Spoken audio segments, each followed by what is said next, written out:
ഭയങ്കരമായിട്ട് നല്ലൊരു രീതിയിലൊരു അട്രാക്ഷനും കാര്യങ്ങളൊക്കെ ഉണ്ട്. പിന്നെ അതുപോലെ തന്നെ നിങ്ങൾ തമ്മിൽ റിലേഷൻഷിപ്പിലുണ്ടായിരുന്നപ്പോഴും അല്ലെങ്കിൽ ഇപ്പോഴത്തന്നെയും വളരെ സപ്പോർട്ടീവ് ആയിരുന്നു.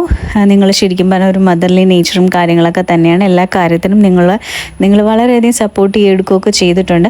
അപ്പോൾ നിങ്ങളെ അയാൾക്ക് ശരിക്കും പറഞ്ഞ ഒരു ആരാധന എന്ന രീതിയിൽ തന്നെയാണ് കാണുന്നത്. അല്ലെങ്കിൽ ചിലപ്പോൾ അത് പറഞ്ഞിട്ടുണ്ടാവില്ല, പക്ഷെ നിങ്ങൾക്ക് മനസ്സിലായിട്ടുണ്ട്. നിങ്ങൾ പറയുന്ന കാര്യങ്ങളൊക്കെ വളരെ സീരിയസ് ആയിട്ടും കേൾക്കാറുണ്ട്. അതേപോലത്തെ ഒരു എനർജിയാണ്. അപ്പോൾ ശരിക്കും പറഞ്ഞാൽ നിങ്ങളോട് ആ ഒരു പേഴ്സണ് വളരെയധികം ഇഷ്ടമുണ്ട്, നിങ്ങളെ റെസ്പെക്റ്റ് തരുന്നുണ്ട്.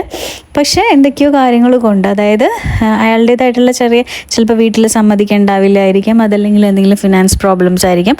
അപ്പോൾ അങ്ങനെ എന്തെങ്കിലും ഒക്കെ ആയിട്ടുള്ള കാര്യത്തിനൊക്കെ വേണ്ടി, അല്ലെങ്കിൽ അങ്ങനത്തേക്ക് ഇതൊക്കെ കൊണ്ട് തന്നെ ചിലപ്പോൾ ഏജ് വൈസ് നല്ല ഡിഫറൻസ് ഉണ്ടായിരിക്കാം. അതൊക്കെ കൊണ്ട് തന്നെ കുറച്ചൊക്കെ മാറി നിൽക്കുകയാണ് ഈ ഒരു റിലേഷൻഷിപ്പിൽ നിന്ന്. പക്ഷേ ഈ ഒരു പേഴ്സണ് നിങ്ങളോട് വളരെയധികം സ്നേഹം ഉണ്ട്, തന്നെ നിങ്ങളോട് ഭയങ്കര ആരാധനയുണ്ട്, അല്ലെങ്കിൽ ഭയങ്കരമായിട്ടും നിങ്ങളെ കണ്ട് ഇൻസ്പയർ ആകും. അങ്ങനത്തെ ഒരു ടൈപ്പ് ഓഫ് എനർജിയൊക്കെയാണ് ആ ഒരു പേഴ്സണ് നിങ്ങളോടുള്ളത്. അപ്പോൾ നിങ്ങളെ ശരിക്കും പറഞ്ഞാൽ ഒരു നല്ലൊരു വാല്യൂ തരുന്ന ഒരു പേഴ്സൺ ആണ് ഈ ഒരു വ്യക്തി. നിങ്ങൾക്കും അതുപോലെയൊക്കെ തന്നെ അറിയാം. അപ്പോൾ ഇപ്പോൾ ഈ ഒരു പേഴ്സണ് നിങ്ങളോട് ഇഷ്ടമില്ല എന്ന് നമുക്ക് പറയാൻ പറ്റില്ല, പക്ഷേ അയാളുടേതായിട്ടുള്ള കുറച്ച് കാര്യങ്ങളും